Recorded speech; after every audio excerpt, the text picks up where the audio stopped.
मैं स्टार्ट कर रही हूँ।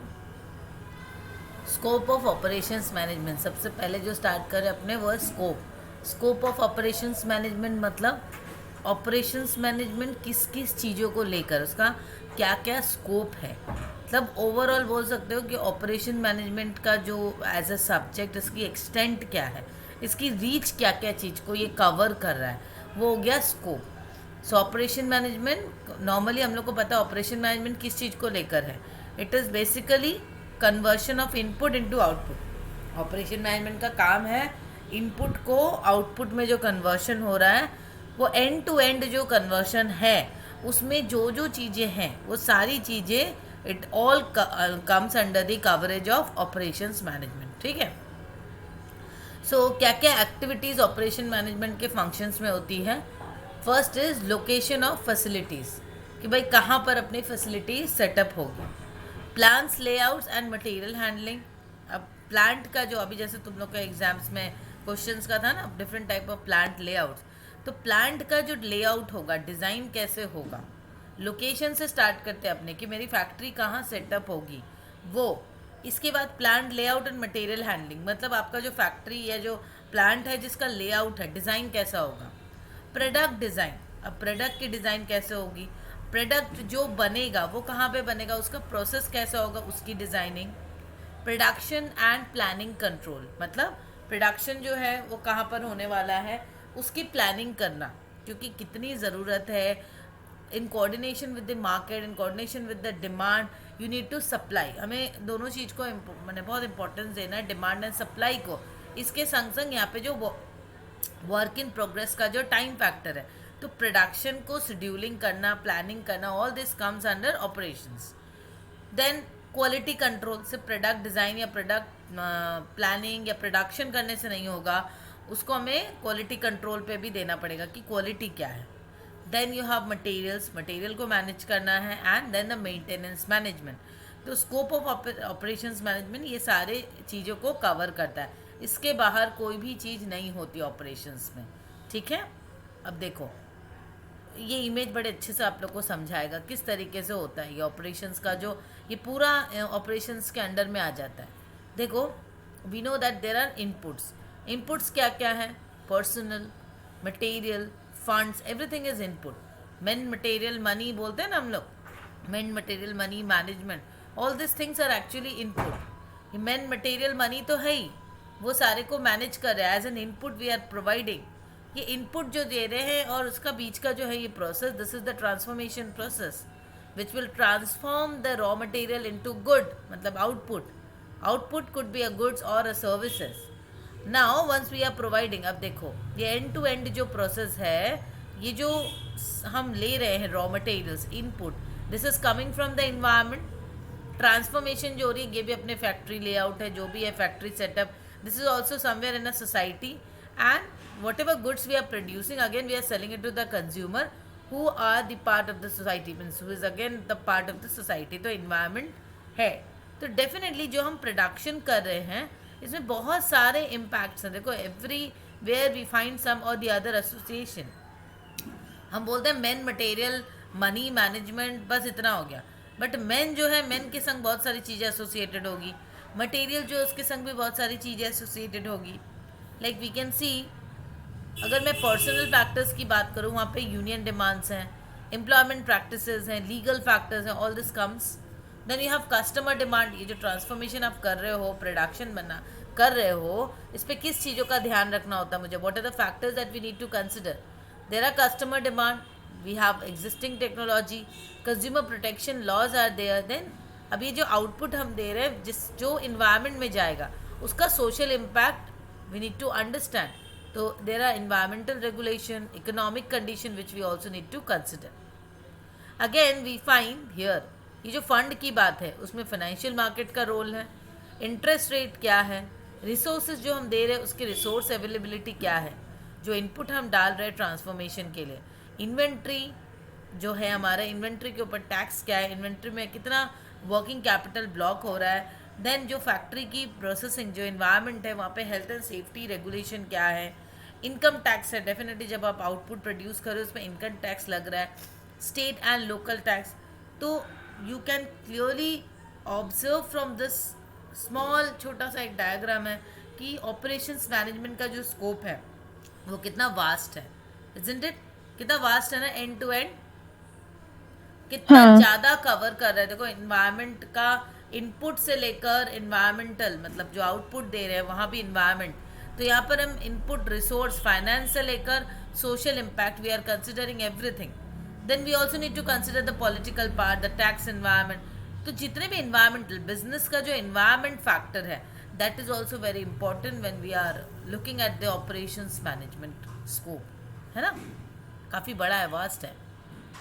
अब देखो, प्रोडक्शन एंड ऑपरेशंस मैनेजमेंट में जस्ट एक छोटा सा ये दिया है कि प्रोडक्शन एंड ऑपरेशंस मैनेजमेंट का स्कोप क्या क्या है, जो हम ऑलरेडी अभी पढ़ चुके हैं। तो स्कोप क्या क्या हो गया? Starting from location of facilities, plant layout and material handling, product design, process design, production planning and control, quality control, materials management and maintenance management. तो ऑपरेशंस मैनेजमेंट का अगर स्कोप की बात करें तो कितना वास्ट है ना? क्लियर? Yes ma'am. ओके। ना अब लोकेशन ऑफ फैसिलिटीज़ में समझ में आ गया तुमको। Location of facilities is a very strategic decision और की डिसीजन बोल सकते हो, जो कि लॉन्ग टर्म डिसीजन है। अभी मुझे जियोग्राफिकली देखना होता है कि क्या क्या फैक्टर्स हैं मेरे बिजनेस में जो जो इम्पैक्ट करेगा। Accordingly I will select a facilities. तो काफ़ी इंपॉर्टेंट है। There are various process through which we can select a feasible location for our site or our business. तो उसमें बहुत सारी चीज़ें हमें देखने को होती है। Then plant layout and material handling. Plant layout मतलब जो हमारा जो फैसिलिटीज़ है, जो भी फैक्ट्री जो होगी, तो फैक्ट्री को तो एक सेटअप डिज़ाइन करना होता है। कहाँ पे हमारा जो सिक्योरिटी गार्ड होगा वो कहाँ होगा, रिसेप्शनिस्ट कहाँ होगी, फायर स्टेशन कहाँ होगा, प्रोडक्शन फैसिलिटीज़ कहाँ होगी, ये सारा चीज़ प्लांट लेआउट डिसाइड करता है। प्लांट लेआउट में ये सारे डिसीजंस लिए जाते हैं। अब प्लांट लेआउट में मटेरियल हैंडलिंग का काफ़ी इंपॉर्टेंट रोल है। जब हम डिज़ाइन करेंगे ना अपनी फैक्ट्री की, प्रोडक्शन ऐसे होना है, या मटेरियल मतलब अपने फैक्ट्री को मशीनरीज यहाँ पे सेटअप होगी, इधर पे ये ए, इधर पे बी, ऐसे जब हम डिज़ाइन करते हैं तो मटेरियल हैंडलिंग का भी काफ़ी इंपॉर्टेंट रोल है। हम लोग कोशिश करेंगे अपना प्लांट लेआउट या डिज़ाइन ऐसा बनाने का जहाँ पे मटेरियल हैंडलिंग कम से कम हो। So plant layout is a plan of an optimum arrangement. देखो ये वाला है, plant layout is a plan of an optimum arrangement of facilities, including personnel, operations, equipment, storage space, material handling equipment, and all other supporting services, along with the design of best structure to contain all this facility. तो according to James मोर वो क्या बोल रहे हैं, plant layout एक optimum arrangement है। आप अपनी फैसिलिटीज़ को ऑप्टिमली सेटअप कर रहे हो, जहाँ पे आपके सारी चीज़ को देखना है कि पर्सनल कहाँ बैठेगा, ऑपरेशंस, इक्विपमेंट कहाँ होंगे, एवरीथिंग। हमें सारी चीज़ों को डिज़ाइन करना है। कौन कहाँ बैठेगा, मेरा वर्कर है वो कहाँ पे मैंने बैठेगा, या मेरा आईटी का प्रोफेशनल है, सर्वर रूम है, वो सब क्या। Only processing is not important, सिर्फ प्रोसेसिंग नहीं होगा। प्रोसेसिंग के संग आपका इनबाउंड लॉजिस्टिक्स कहाँ होगा, क्वालिटी कंट्रोल रूम कहाँ पर होगा, फायर स्टेशन कहाँ होगा, स्टोरेज किधर होगी, आउटबाउंड लॉजिस्टिक्स का कैसे किस तरीके से होगा, everything. And material handling refers to the movement of material from storeroom to the machine and from one machine to the next machine. Material handling का मतलब क्या होता है, मटेरियल को हैंडल करना एक स्टेज से दूसरे स्टेज। और ज़्यादातर देखोगे ना, ज़्यादा से ज़्यादा मटेरियल हैंडलिंग में या इधर से उधर होने में बहुत सारा मटेरियल वेस्टेज भी होता है। तो फैसिलिटीज़ हमारी कुछ ऐसी डिज़ाइन होनी चाहिए जहाँ पे मटेरियल्स के मूवमेंट कम से कम हो और हैंडलिंग सेफली हो सके। Is this clear? अनम्यूट करके बोलिए। Yes ma'am. Iravati? Yes ma'am. Next scope is product design. तो काफ़ी इंपॉर्टेंट है डेफिनेटली प्रोडक्ट को डिज़ाइन करना, जो कि no doubt in interface with the marketing it will take place. क्योंकि मार्केटिंग रिसर्च होगी, मार्केटिंग रिसर्च वाले लोग मार्केट को सर्वे करके बताएंगे कि ऐसा प्रोडक्ट मार्केट में चल रहा है।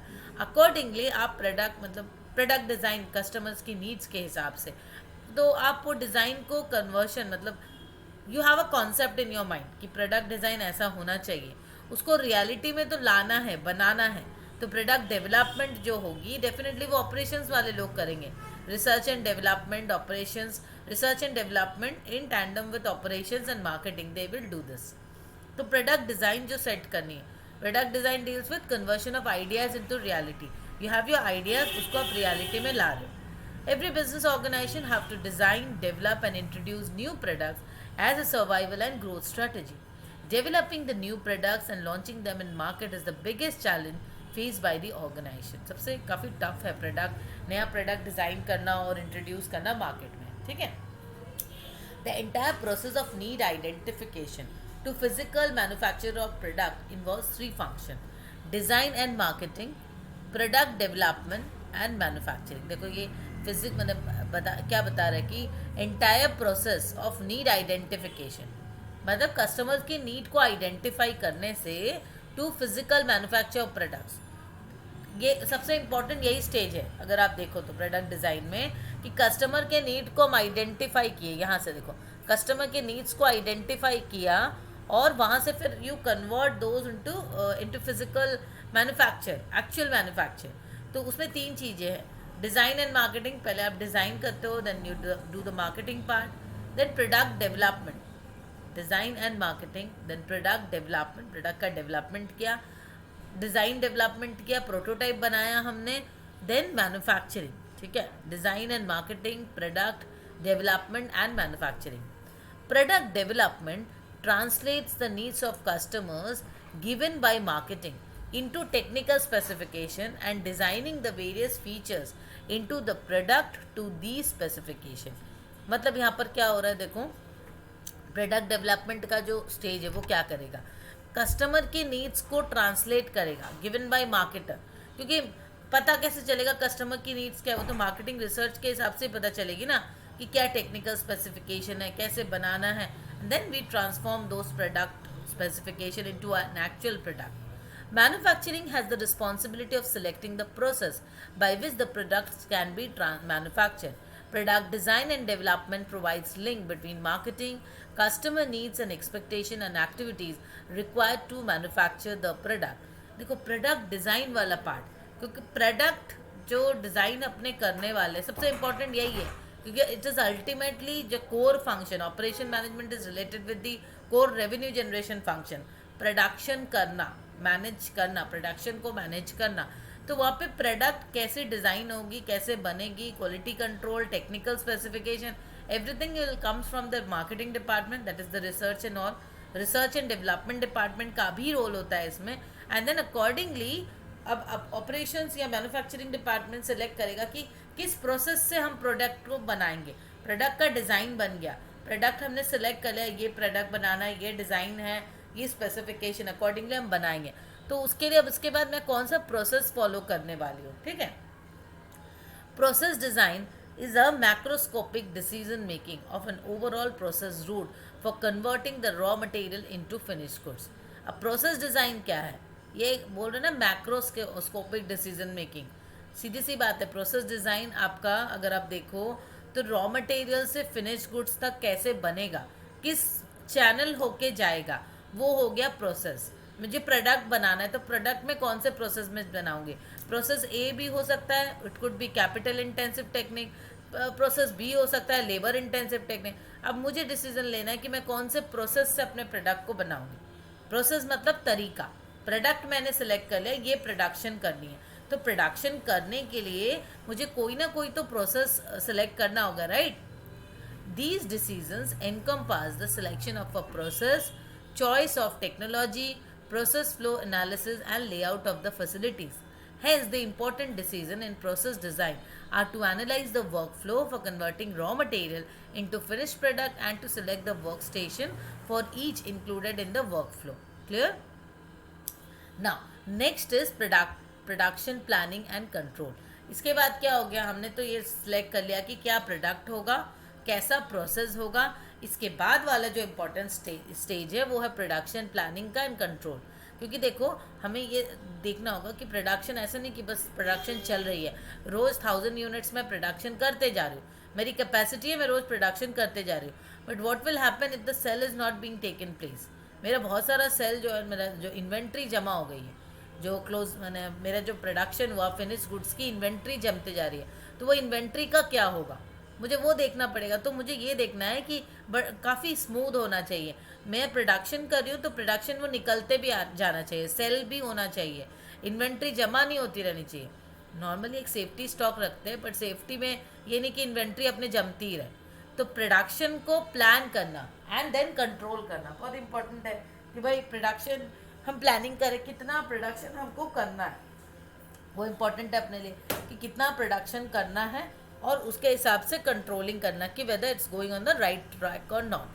Production planning and control can be defined as the process of planning the production in advance, setting the exact route of each item, fixing the starting and finishing dates for each item, to give production orders to shop and to follow up the progress of products according to orders. ठीक है?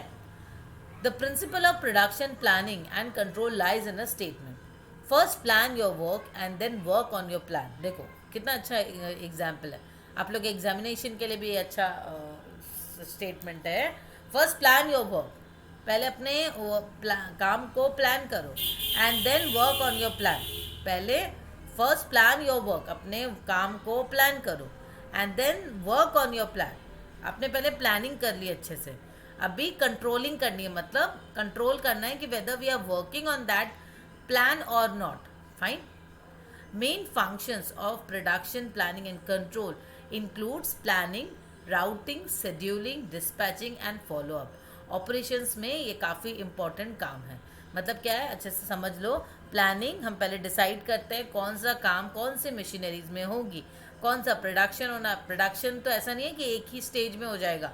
क्या मैंने raw materials डाल दी, x Y Z को mix कर, मैंने x Y Z 3 component डाल दिया, कन्वर्शन हो गई and then it comes to X Y Z output, ऐसा तो नहीं है। इसमें बहुत सारे स्टेजेस होगी, बहुत सारे छोटे छोटे मशीनरीज होगी। It could be setting up different different entities, बहुत अलग अलग जगह पर होगी। तो planning is deciding in advance what to do, क्या करना है, हाउ टू डू, कैसे करना है, and when to do it, scheduling जो है, and who is to do it, staffing, who is to do it. Planning bridges the gap from where we are and where we want to go. Planning क्या कर रहा है, हमें ये जो gap है, वेयर वी आर, हम कहाँ हैं, and where we want to go, कहाँ जाना चाहते हैं। It makes it possible for things to occur which would not otherwise happen. ठीक है, प्लानिंग अगर हम करते हैं तो वो हेल्प करेगी हमें वो चीज़ों को करने में जो ऐसे नहीं हो पाती, राइट। राउटिंग में क्या होता है, हम लोग, राउटिंग मतलब इट्स लाइक रूट डिफाइन करना, मेरा प्रोडक्शन करना, प्रोडक्ट करना है, तो ये जो कन्वर्शन प्रोसेस होगा उसमें कौन सा एक्टिविटीज़ कैसे होगा, कौन सी एक्टिविटीज़ कौन से डिपार्टमेंट में जाएगी, कौन सी एक्टिविटीज़ कौन से मशीनरीज में जाएगी, till it reaches to its final step. तो राउटिंग उसको बोलते हैं, कौन सा रॉ मटेरियल्स कौन से मशीन में जाएगा, किस तरीके से प्रोसेसिंग होगी, ये राउटिंग, रूट डिफाइन करना। क्लियर है राउटिंग मतलब? क्लियर है? हाँ। ओके। हाँ। Next is scheduling. शेड्यूलिंग क्या है, सिंपल सी बात है, शेड्यूल करना। समझ ही पा रहे हो कि मुझे देखना है कि कौन सी डेट में कितना प्रोडक्शन मुझे करना है, कितने जैसे मैंने पहले ही बताया कि हर चीज़ को मुझे देखते हुए चलना है। ऐसा नहीं कि मैं प्रोडक्शन पे प्रोडक्शन करती जाऊँ और फिर जमा हो जाए मेरा फिनिश गुड्स की बहुत सारी इन्वेंट्री जमा हो जाए, ऐसा नहीं होना चाहिए ना। और लैगिंग भी नहीं होनी चाहिए, बहुत ज़्यादा लैग भी ना हो कि कस्टमर ऑर्डर्स आते जा रहे हैं, ऑर्डर्स लैग हो गए, पेंडिंग हो गए बहुत सारे, वो भी ना हो। तो scheduling will help us in defining कि भाई कब मुझे कौन से काम को करना है। Defines as the fixation of time and a date for each operation as well as it determines the sequence of operation to be follow. ठीक है। Next is dispatching. Dispatching is concern with the starting the processor. Dispatching मतलब अब मैं process को start कर रही हूँ, dispatch कर रही हूँ, मतलब ऑर्डर्स को डिस्पैच किया। It gives necessary authority so as to start a particular work. मतलब यहाँ पर डिस्पैचिंग मतलब सामान को भेजना नहीं, डिस्पैचिंग मतलब ऑर्डर्स जो है मैंने सारी चीज़ सेट कर दी।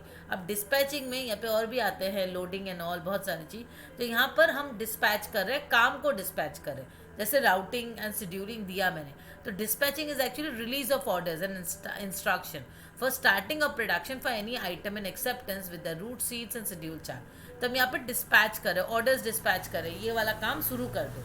जैसे मैंने बोला 100 प्रोडक्ट है, 100 क्वांटिटी ऑफ एनी प्रोडक्ट, उसको स्टार्ट करना है, तो वो डिस्पैच कर दिया, ऑर्डर मैंने दे दिया। अब जो नेसेसरी जितनी भी राउटिंग है और अरेंजमेंट्स है वो सब अपने आप होने लगेंगे, काम होने लगेगा। And then definitely there is a follow up मतलब जो कंट्रोलिंग प्रोसेस है कि whether all the units are working in according to the planned way और नॉट प्लान्ड वे में वो अपना परफॉर्मेंस कर रहे हैं कि नहीं, वो हो गया फॉलो अप, जिसको हम कंट्रोलिंग बोलते हैं। ठीक है, अच्छा, ये वाला हमने पढ़ा। हमने क्या क्या पढ़ा अभी, जो ऑपरेशंस के जो जो स्कोप पढ़े, इसमें लोकेशन ऑफ फैसिलिटीज़ पढ़ी, plant layout and material handling पढ़ा, product design, process design and then production planning and control. Production planning and control में क्या क्या पढ़ा हमने, planning, routing, scheduling, dispatching. Next is quality control, काफ़ी इंपॉर्टेंट है आज की डेट में। ऐसे भी क्वालिटी बहुत सुने हो, बहुत ज़्यादा आप लोग क्वालिटी कंट्रोल, क्वालिटी के बारे में सुनते रहते हो। तो क्वालिटी कंट्रोल आज नया नहीं है, ये पुराना है, ये कॉन्सेप्ट भी पुराना है। और क्वालिटी कंट्रोल एज अ जो प्रोसेस है, ये ऑपरेशंस मैनेजमेंट वाले लोग करते हुए ही आ रहे हैं। प्रोडक्शन एंड ऑपरेशंस का ये रोल है and they are doing it since long. ठीक है, ये काफ़ी पुरानी चीज़ है। आज के डेट में हमें लगता है नया है क्वालिटी, बट ऐसा नहीं है, बस अभी जस्ट इसको एक नाम दिया गया है या इसके ऊपर स्टडीज़ की जा रही है। तो क्वालिटी कंट्रोल क्या है, जो प्रोडक्ट है या सर्विसेज है उसके कुछ स्पेसिफिकेशंस है एंड वी आर फॉलोइंग दो specification.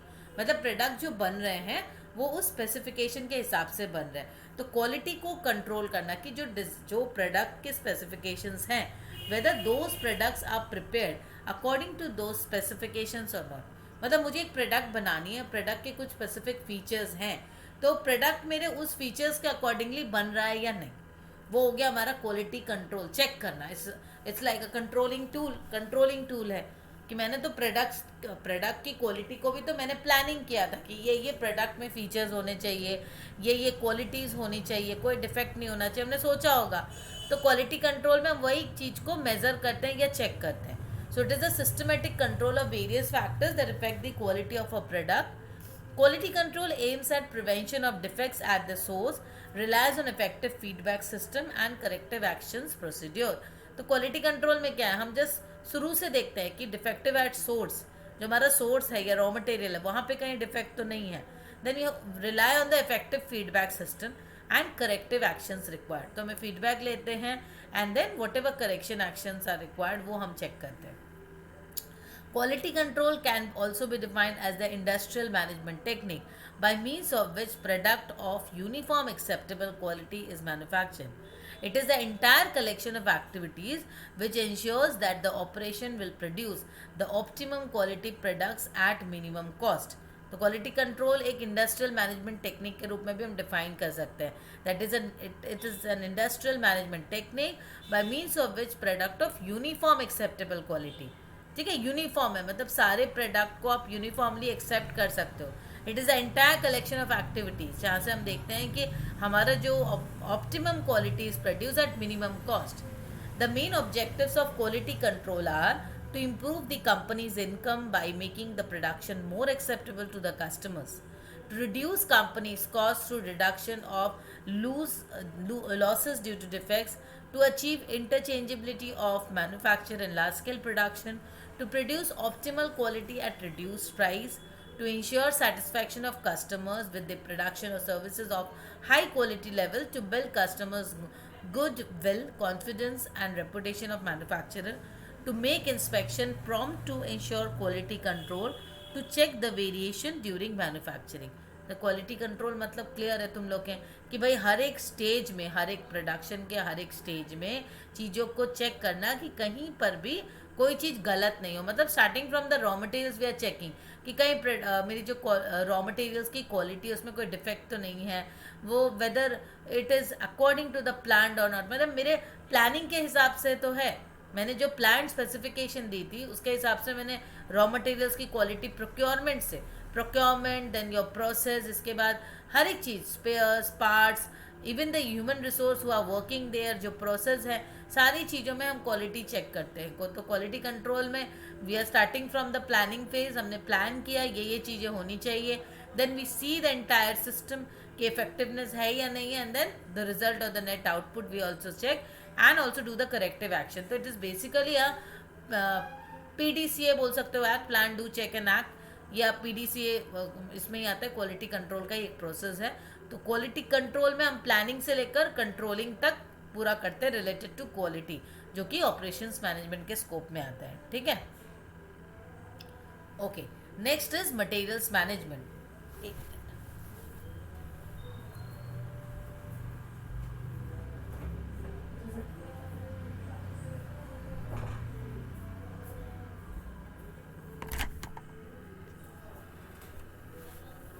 Okay, next is materials management. Materials management में क्या है, सीधी सी बात है, मटेरियल्स को लेकर है पूरी चीज़ें, कि हमारा जो मटेरियल है वो कैसे मैनेज होगा।